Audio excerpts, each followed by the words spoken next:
menjanjikan kemerdekaan Arab sebagai imbalan atas pemberontakan mereka melawan Ottoman. Jadi akar dari pengkhianatan mendalam yang dirasakan oleh bangsa Arab di kemudian hari. Inggris akan menguasai wilayah Palestina, Prancis akan menguasai Turki Tenggara. Di penghujung Perang Dunia Kedua, pemimpin-pemimpin dunia itu membagi Eropa layaknya membagi kue. Coba bayangin bagaimana jika nasib umat manusia dan garis perbatasan negara yang kita kenal hari ini sampai ke jalan cerita kisah sejarah tidak lagi ditentukan di meja perundingan yang disaksikan banyak orang, tapi justru di ruang-ruang tersembunyi, di balik pintu yang terkunci rapat, disepakati lewat bisikan rahasia dan jabat tangan yang tak terlihat. Hari ini kita akan menyelami 7 perjanjian paling rahasia sepanjang sejarah. Kesepakatan-kesepakatan ini meskipun disembunyikan dari mata dunia, tapi punya kekuatan yang luar biasa untuk merombak dan membentuk ulang peta dunia. Menyulut konflik yang dampaknya masih bisa kita rasakan hari ini, membentuk geopolitik global. Mulai dari niatan untuk meruntuhkan Utsmaniyah, yang kemudian pihak barat itu membuat garis batas negara-negara di Timur Tengah ditarik diam-diam dalam 2 perjanjian rahasia. Hingga di penghujung Perang Dunia Kedua, pemimpin-pemimpin dunia itu membagi Eropa layaknya membagi kue, hanya dengan tulisan tangan di atas kertas. Ini bukan fiksi, apalagi konspirasi guys. Ini adalah kenyataan, fakta dari diplomasi rahasia.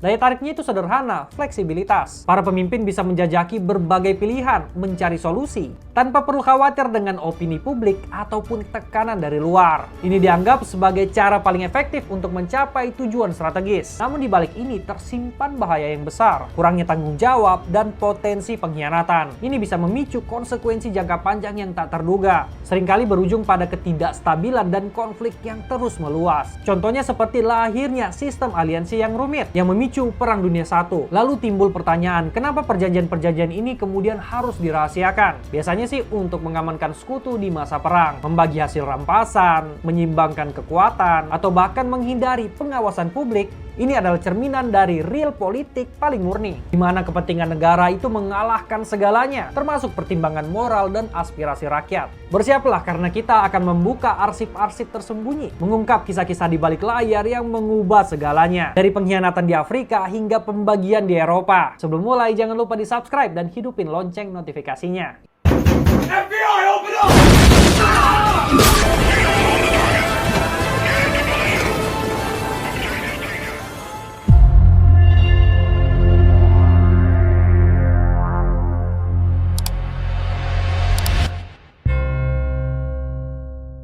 Ini dia 7 perjanjian rahasia yang mengubah peta dunia. Yang pertama, pengkhianatan Abyssinia lewat Fakta Hor-Laval. Kita mulai perjalanan kita di tahun 1935 guys. Kala itu situasi tengah genting yang mengancam perdamaian di Eropa. Perang Italia-Ethiopia kedua. Benito Mussolini, sang pemimpin Italia, punya ambisi besar untuk membangun kembali Kekaisaran Romawi. Dan Abyssinia yang kini kita kenal sebagai Ethiopia adalah targetnya. Ini bukan hanya tentang balas dendam dari kekalahan memalukan di pertempuran A2 tahun 1896, tapi juga tentang perluasan wilayah jajahan. Sebagai catatan juga guys, Abyssinia pada saat itu adalah sebuah negara yang berdaulat. Dunia menyaksikan dengan cemas. Diujinya Liga Bangsa-Bangsa, organisasi yang didirikan untuk mencegah perang setelah kengerian Perang Dunia Pertama. Harapan publik jelas adalah sanksi tegas untuk Italia, demi untuk mencegah agresi lebih lanjut, dan juga mengirim pesan kuat untuk calon agresor lain, terutama Jerman yang pada saat itu tengah bangkit. Namun ternyata di balik layar, 2 diplomat Eropa, Inggris dan Prancis punya rencana lain. Pada Desember 1935, Menteri Luar Negeri Prancis, Pierre Laval, dan Menteri Luar Negeri Inggris, Sir Samuel Hoare, bertemu secara rahasia. Tujuan mereka mengakhiri Perang Abyssinia, dan yang lebih penting mencegah Italia itu bersekutu dengan Jerman ataupun Jepang. Dan yang lebih mengejutkan lagi guys, isi dari perjanjian tersebut membagi Abyssinia. Bayangin sebuah negara berdaulat itu dibagikan layaknya kue. Sebagian besar wilayah Abyssinia atau Ethiopia, sekitar 2/3-nya termasuk lahan pertanian yang subur, akan diserahkan kepada Italia. Sedangkan Abyssinia hanya akan ditinggalkan dengan wilayah pegunungan dan akses terbatas ke laut. Sebagai imbalannya, Hoare dan Laval meminta Italia untuk menentang setiap langkah Jerman mencaplok Austria. Sebuah pertukaran yang kejam dan penuh perhitungan. Yang lebih mencengangkan, kabinet Inggris bahkan belum menyetujui rencana awal ini. Ini adalah bentuk dari diplomasi rahasia paling murni, atau mungkin paling berbahaya. Namun kerahasiaan ini tidak bertahan lama guys. Rincian dari fakta ini bocor lewat surat kabar Inggris. pada 9 Desember 1935. Reaksi publik jelas kemarahan yang luar biasa. Gelombang kemarahan itu menyapu Inggris dan juga Prancis. Publik merasa dikhianati. Bagaimana mungkin para pemimpin mereka secara rahasia membagi sebuah negara yang jelas-jelas berdaulat, mengabaikan setiap prinsip dari Liga Bangsa-Bangsa yang mereka junjung tinggi. Baik Hoare maupun Laval terpaksa langsung mengundurkan diri. Namun Italia tetap menaklukkan Abyssinia. Dampak geopolitiknya ternyata jauh lebih besar guys. Fakta Hoare-Laval secara tegas itu menghancurkan reputasi dari Liga Bangsa-Bangsa. Ini menunjukkan kepada dunia bahwa kekuatan-kekuatan besar bersedia mengorbankan prinsip keamanan kolektif demi kepentingan pribadi mereka. Peristiwa yang menghancurkan Liga Bangsa-Bangsa. Dan ada satu pengamat yang jelas memperhatikannya guys. Yap, dia adalah Pak Kumis dari Jerman. Kurangnya tindakan tegas terhadap agresi Italia, ditambah lagi kemunafikan yang terungkap. Ini meyakinkannya bahwa kekuatan Barat tidak memiliki tekad untuk menghadapi rencana ekspansionisnya sendiri. Ini berkontribusi besar terhadap runtuhnya front anti-Jerman dan meletakkan fondasi pada poros Italia-Jerman, koalisi Roma dan Berlin. Perjanjian rahasianya memang gagal dilaksanakan, tapi dampaknya membuka jalan untuk perang global, Perang Dunia Kedua. Kita lanjut ke impian Rusia yang tak terwujud, Perjanjian Konstantinopel 1915. Dari Afrika kita berlanjut ke pusat Kekaisaran Ottoman, Kesultanan Utsmaniyah, yang saat itu sedang melemah kala Perang Dunia Pertama bergejolak. Pada tahun 1915, Kesultanan Utsmaniyah memegang posisi yang sangat strategis, mengendalikan selat Turki yang vital, Bosporus dan Dardanelles. Bagi Kekaisaran Rusia, akses ke selat ini adalah impian geopolitik yang sudah lama mereka dambakan. Kunci untuk akses angkatan lautnya ke Mediterania. Pada 4 Maret hingga 10 April 1915, anggota Triple Entente, Prancis, Inggris Raya, dan Kekaisaran Rusia terlibat dalam pertukaran diplomatik rahasia yang terkenal sebagai Perjanjian Konstantinopel 1915 alias Perjanjian Selat. Perjanjian ini juga akan menjadi pelengkap di Perjanjian Sykes-Picot karena Prancis dan Inggris itu harus terlebih dahulu memuaskan klaim dari Rusia untuk kemudian menyelesaikan pembagian di Timur Tengah. Klausul rahasia perjanjian ini menguraikan pembagian tanah Kesultanan Utsmaniyah atau Ottoman yang ambisius. Rusia dijanjikan Konstantinopel itu sendiri, tapi barat Bosporus, Laut Marmara, dan Dardanelles bersama dengan Thrace Selatan. Selain itu, Rusia juga akan mendapatkan bagian dari pantai Asia antara Bosporus dan Sungai Sakarya, serta pulau-pulau Laut Marmara, Imbros, dan Tenedos. Sebagai imbalannya, Inggris Raya akan menguasai lingkup pengaruh yang meningkat di Persia, dan Prancis akan mencaplok Suriah termasuk Palestina dan Silisia. Nah, semua pihak di situ sepakat bahwa tempat suci dan juga Arabia akan di bawah pemerintahan Muslim yang independen. Sir Edward Grey, Menteri Luar Negeri Inggris, secara eksplisit menekankan bahwa perjanjian Konstantinopel harus dirahasiakan. Namun ternyata takdir memiliki rencana yang lain guys. Upaya sekutu demi untuk merebut Dardanelles dan Konstantinopel melalui kampanye Gallipoli yang terkenal 1915 sampai 1916 ternyata gagal total. Dari membocorkan informasi tentang perjanjian rahasia ini sampai ke publik itu datang dari pihak yang tidak terduga. Pemerintahan Bolshevik Rusia pada tahun 1917 setelah Revolusi Rusia. Revolusi ini menyebabkan penarikan Rusia dari perang. Dan karena tidak lagi menjadi bagian dari sekutu, perjanjian ini dibatalkan. Akibatnya impian Kekaisaran Rusia untuk mendapatkan selat Turki tidak pernah terwujud. Meskipun demikian, pengungkapan secara geopolitik sangat signifikan. Ini mengekspos ambisi imperialistik kekuatan sekutu untuk membagi Kesultanan Ottoman. Hal ini mempengaruhi negosiasi perdamaian berikutnya guys, dan berujung pada kekecewaan bangsa Arab yang telah dijanjikan kemerdekaan. Nah, yang ini akan kita bahas lebih lanjut di Perjanjian Sykes-Picot. Pengungkapannya merusak reputasi Barat dan memicu sentimen anti-kolonial. Yang ketiga, manuver Bismarck dan keruntuhannya. Perjanjian reasuransi. Kita mundur ke tahun 1880-an. Era yang didominasi oleh seorang ahli strategi geopolitik yang cerdik, Otto von Bismarck, kanselir besi Jerman. Setelah berakhirnya Dreikaiserbund atau Liga Tiga Kaisar pada tahun 1897, sebuah aliansi antara Jerman, Austria-Hungaria, dan Rusia yang runtuh karena persaingan di Balkan, Bismarck menghadapi tantangan besar. Kebijakan jangka panjangnya adalah menjaga perdamaian di Eropa, dan yang paling penting itu mencegah aliansi antara Rusia dan Prancis. Tapi kenapa Karena aliansi semacam ini akan memaksa Jerman menghadapi perang dua front. Sebuah skenario terburuk yang ingin dihindari Bismarck dengan segala cara. Pada tahun 1887, seorang diplomat Rusia mengusulkan sebuah perjanjian rahasia di Berlin, di mana Rusia akan tetap netral jika Jerman berperang dengan Prancis. Nah, sebagai imbalannya, Jerman akan mengakui dominasi Rusia di Bulgaria dan menjanjikan netralitas yang bersahabat jika Rusia merebut Selat Turki dari Utsmania. Bismarck sangat mendukung gagasan ini. Perjanjian reasuransi pun berlaku dari tahun 1887 sampai ke 1890. Kesepakatan diplomatik rahasia antara Kekaisaran Jerman dan Kekaisaran Rusia. Perjanjian yang keberadaannya itu tidak diketahui oleh publik. Hanya sebagian pejabat di Saint Petersburg dan Berlin yang tahu.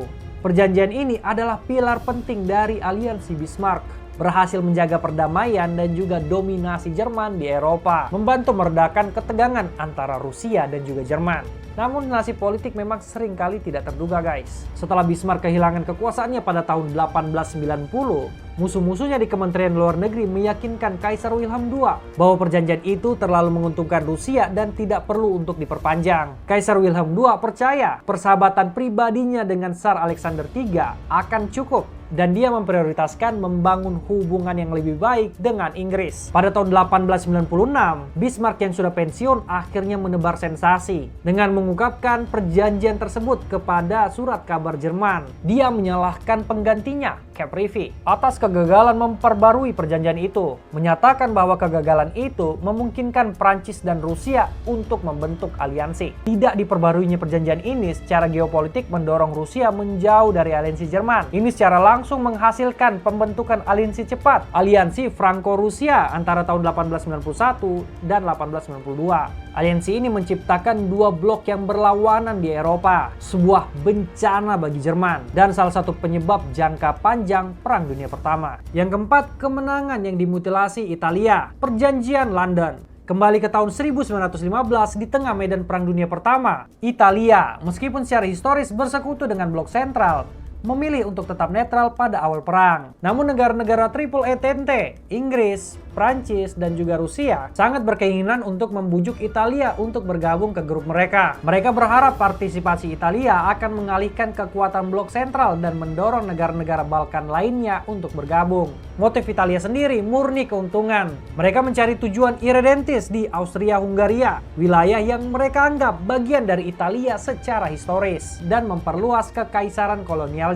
Negosiasi itu rumit karena melibatkan klaim Rusia atas Konstantinopel dan klaim teritorialnya itu saling bertentangan di Balkan. Pada 26 April 1915, Perjanjian London atau Pakta London ditandatangani secara rahasia oleh Inggris, Prancis, Rusia, dan Italia. Perjanjian ini secara eksplisit menetapkan kerahasiaan berdasarkan pasal 16 yang dimaksudkan untuk mencegah protes segera dari negara-negara lain, terutama yang klaim teritorialnya atau aspirasi nasionalnya akan berdampak negatif, seperti Serbia dan Komite Yugoslavia yang baru saja lahir guys. Klausel rahasia menjanjikan perluasan yang signifikan bagi Italia. Ini termasuk Trentino dan Tirol Selatan, Julian March, bagian penting dari Dalmatia, termasuk Zadar dan Šibenik, sebagian besar pulau Adriatik Austria-Hungaria, kedaulatan penuh atas Flore dan Pulau Sazan di Albania, Kepulauan Dodkenes di wilayah daerah Antalya di Kekaisaran Ottoman, dan bagian dari keuntungan kolonial Jerman di Afrika. Perjanjian itu juga mencaplok bantuan keuangan. Meskipun ini dimaksudkan untuk dirahasiakan, garis besar dari perjanjian ini diketahui oleh Komite Yugoslavia di London tak lama setelah penandatanganan. Teks lengkap dari perjanjian tersebut kemudian diterbitkan,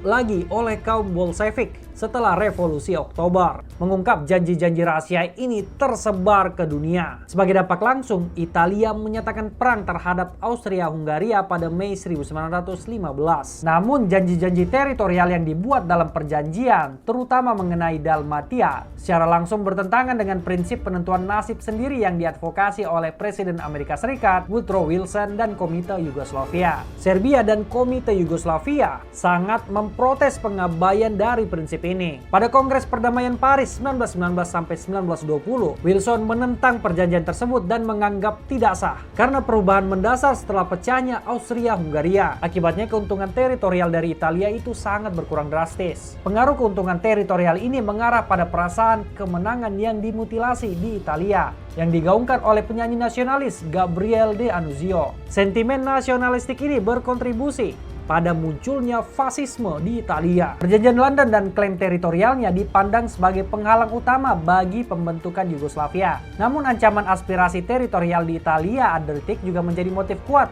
bagi bangsa-bangsa Slavia untuk bersatu dengan Serbia demi mempertahankan diri. Hal ini menyoroti efek paradoks, di mana perjanjian rahasia yang sebenarnya dimaksudkan untuk memberikan wilayah kepada salah satu negara, secara tidak sengaja justru menyatukan kekuatan lain, mengarah pada pembentukan negara yang tidak disengaja, Yugoslavia. Yang kelima, membagi Balkan, perjanjian presentase. Kita melompat ke tahun 1944, saat Perang Dunia Kedua mendekati puncaknya. Tentara Merah Soviet sedang maju pesat melintasi Eropa Timur, dan kekhawatiran akan dominasi Soviet setelah perang mulai muncul. Di tengah kekhawatiran ini, pada Oktober 1944, Perdana Menteri Inggris Winston Churchill dan pemimpin Uni Soviet Joseph Stalin bertemu di Moskow untuk konferensi Moskow keempat. Churchill sangat prihatin untuk mengamankan Mediterania sebagai zona di wilayah pengaruh Inggris. Dia takut bahwa pemerintahan komunis dapat mengancam rute pengiriman Inggris melalui terusan Suez dan Laut Mediterania. Ini adalah jalur vital yang menghubungkan Inggris dengan koloninya di Asia. Dia secara khusus bertujuan untuk mencegah EAM yang didominasi komunis berkuasa di Yunani. Di sini perjanjian presentasi itu lahir, guys. Sebuah kesepakatan politik rahasia dan informal. Churchill menuliskan presentase pembagian dari negara-negara di Eropa Timur itu hanya di secari kertas yang kemudian ditandatangani oleh Stalin. Presentase awal yang diusulkan adalah Rumania 90% pengaruh Soviet, Bulgaria 75% pengaruh Soviet, Yunani 90% pengaruh Inggris, Hungaria 50% Soviet, 50% Inggris, dan Yugoslavia 50% Soviet, 50% Inggris. Presentase ini kemudian diamandemen. Churchill sendiri menyebutnya sebagai dokumen iseng.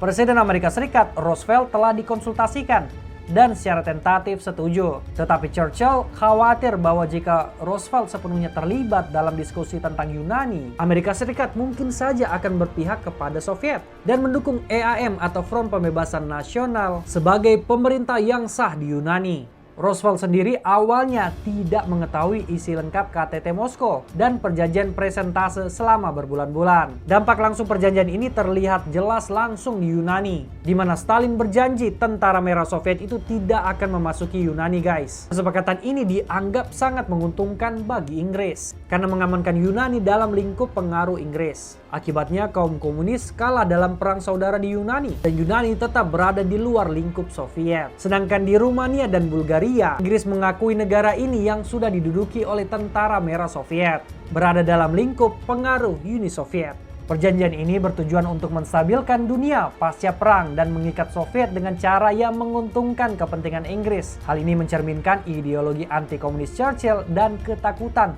bahwa Amerika Serikat mungkin kembali ke isolasionisme, meninggalkan Inggris yang melemah untuk menghadapi Uni Soviet sendirian. Meskipun perjanjian tersebut informal, tapi semua negara yang disebutkan kecuali Yunani, semua itu jatuh di bawah kendali komunis. Yugoslavia setelah perpecahan Tito-Stalin pada tahun 1948 menjadi netral dalam Perang Dingin, bergerak keluar dari lingkup pengaruh Soviet. Churchill sendiri mengungkap perjanjian presentase pada tahun 1953 dalam volume terakhir memoarnya The Second War. Perjanjian itu tidak luput dari kontroversi, guys. Perjanjian rahasia informal antara para pemimpin yang kuat yang secara mendalam membentuk tatanan geopolitik pasca perang, mengarah pada puluhan tahun persaingan ideologis dan konflik. Yang keenam, katalis Perang Dunia Kedua, Fakta Molotov-Ribbentrop. Kita tiba di salah satu perjanjian paling mengerikan, guys. Pada Agustus 1939, sebelum Perang Dunia Kedua itu pecah, Eropa diambang perang besar. Negosiasi tripartit antara Uni Soviet, Inggris, dan Prancis telah gagal, dan Jerman di bawah Pak Kumis sangat ingin menghindari perang dua front, seperti yang terjadi pada Perang Dunia Pertama. Pada 2 Agustus 1939, Menteri Luar Negeri Uni Soviet, Vyacheslav Molotov, dan Menteri Luar Negeri Jerman, Joachim von Ribbentrop, bertemu di Moskow. Mereka menandatangani perjanjian non-agresi antara Jerman dan Uni Soviet, guys. Ini mengikat kedua pemerintah untuk tidak membantu atau bersekutu dengan musuh pihak lain selama 10 tahun ke depan. Namun yang membuat perjanjian ini begitu terkenal adalah protokol rahasianya, guys. Protokol ini secara efektif menetapkan lingkup pengaruh Soviet dan Jerman di seluruh Eropa Timur. Berdasarkan protokol ini, Polandia itu dibagi. Wilayah timur dari Polandia itu akan menjadi milik Soviet, sementara Jerman akan menduduki wilayah barat milik Polandia. Lituania, Latvia, Estonia, dan Finlandia ditetapkan berada dalam lingkup pengaruh Soviet. Serbia yang saat itu merupakan bagian dari Rumania. Perjanjian ini sangat cepat dan drastis, guys. Seminggu setelahnya Jerman menyerang Polandia pada 1 September 1939. Yang juga menjadi tanda pecahnya Perang Dunia Kedua. Dan yang banyak sekali kita pada umumnya itu tidak mengetahui hal ini, guys. Soviet itu juga menginvasi Polandia pada 17 September 1939. Jadi di sisi barat Polandia itu diserang Jerman, sedangkan di sisi timurnya itu diserang oleh Uni Soviet. Setelah kekalahan militer Polandia, Jerman dan Uni Soviet itu menetapkan batas baru di wilayah bekas milik Polandia. Pada Maret 1940, Uni Soviet mencaplok bagian-bagian Karelia, Sala, dan Kusamo setelah Perang Musim Dingin melawan Finlandia. Aneksasi Soviet atas Estonia, Latvia, Lituania, dan bagian-bagian Rumania kemudian menyusul. Invasi Stalin ke Bukovina pada tahun 1940 bahkan melanggar fakta karena melampaui lingkup pengaruh Soviet seperti yang sudah disepakati. Secara geopolitik, perjanjian ini jelas membuat dunia itu terkejut, terutama sekutu dari Jerman yaitu Jepang, Komintern, Partai Komunis Asing, dan komunitas Yahudi di seluruh dunia. Kebijakan luar negeri Soviet pada saat itu kemudian juga menjadi lebih kritis terhadap sekutu dan lebih pro-Jerman, dengan Molotov menyatakan bahwa Jerman itu memiliki kepentingan yang sah untuk mendapatkan wilayahnya kembali pasca Perang Dunia Pertama, dan bahwa sekutu telah memulai perang agresif. Perjanjian ini kemudian dihentikan pada 22 Juni 1941 ketika Jerman itu melancarkan Operasi Barbarossa, mencoba menginvasi Uni Soviet. Keberadaan protokol rahasia ini baru terbukti ketika salinan mikrofilm dari catatan rahasia kantor luar negeri Jerman ditemukan oleh karyawan Departemen Luar Negeri Amerika Serikat pada Agustus 1945.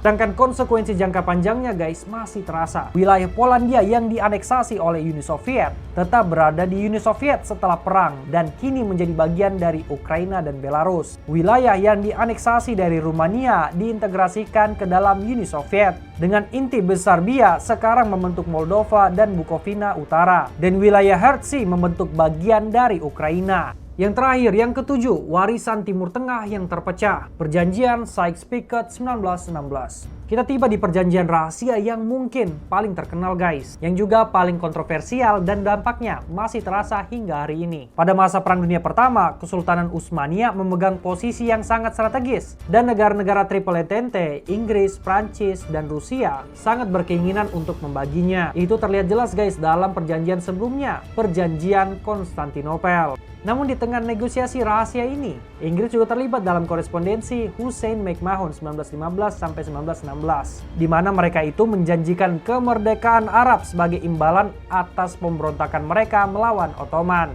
Janji yang kontradiktoris ini menjadi akar dari pengkhianatan mendalam yang dirasakan oleh bangsa Arab di kemudian hari. Perjanjian Sykes-Picot yang ditandatangani secara rahasia antara diplomat Inggris Mark Sykes dan diplomat Prancis François Georges Picot pada tahun 1916 dengan persetujuan dari Rusia dan Italia secara efektif membagi provinsi-provinsi Utsmania di luar semenanjung Arab menjadi area kendali pengaruh Inggris dan Prancis. Perundingan utama yang mengarah pada perjanjian ini berlangsung antara 23 November 1915 dan 3 Januari 1916. Berdasarkan perjanjian tersebut, Inggris akan menguasai wilayah yang sekarang menjadi Israel Selatan, Palestina, Yordania, dan Irak Selatan, serta area kecil tambahan yang mencakup pelabuhan Haifa dan Acre. Untuk akses ke Mediterania, Prancis akan menguasai Turki Tenggara, wilayah Kurdistan, Suriah, dan Lebanon. Garis Sykes-Picot akan menjadi batas pemisah. Nah, penting untuk kita catat, guys, bahwa perjanjian ini adalah demi untuk melindungi kepentingan dari Inggris dan juga Prancis. Pengungkapan perjanjian rahasia Sykes-Picot ini dibocorkan oleh pemerintahan Bolshevik pada 23 November 1917 setelah revolusi Rusia. Dan kemudian diulangi di The Manchester Guardian pada 26 November 1917, menyebabkan rasa malu yang besar bagi Inggris. Bagi bangsa Arab, perjanjian ini dipandang sebagai pengkhianatan. Pejabat Inggris sendiri telah mencatat antipati mendalam bagi bangsa Arab terhadap prospek administrasi Prancis di wilayah Arab. Perjanjian ini dianggap telah mengabaikan kompleksitas sosiopolitik, etnis, dan agama di Timur Tengah. Konsekuensi jangka panjang dari perjanjian ini sangat mendalam, guys. Perjanjian ini meletakkan dasar bagi gejolak geopolitik jangka panjang. Selain itu, perjanjian ini juga memperdalam kebencian terhadap kekuasaan kolonial Eropa. Perjanjian Sykes-Picot berkontribusi pada tantangan pembangunan negara di Irak, Suriah, Lebanon, dan Yordania. Konflik modern seperti Perang Saudara Suriah, kekerasan di Irak, dan konflik Israel-Palestina memiliki akar pembagian teritorial yang diberlakukan oleh Sykes-Picot. Dari pengkhianatan Abysia hingga ke pembagian Timur Tengah, konsekuensi jangka panjang dari perjanjian-perjanjian rahasia ini masih terasa sangat kuat di dunia kita sekarang. Memahami bagaimana keputusan-keputusan yang dibuat di balik pintu tertutup itu, guys, membentuk landscape geopolitik saat ini. Gimana pandangan kalian tentang perjanjian-perjanjian ini? Yang mana menurut kalian paling besar dampaknya? Jangan lupa di subscribe, guys, dan terima kasih sudah menonton. Sampai jumpa di konten berikutnya.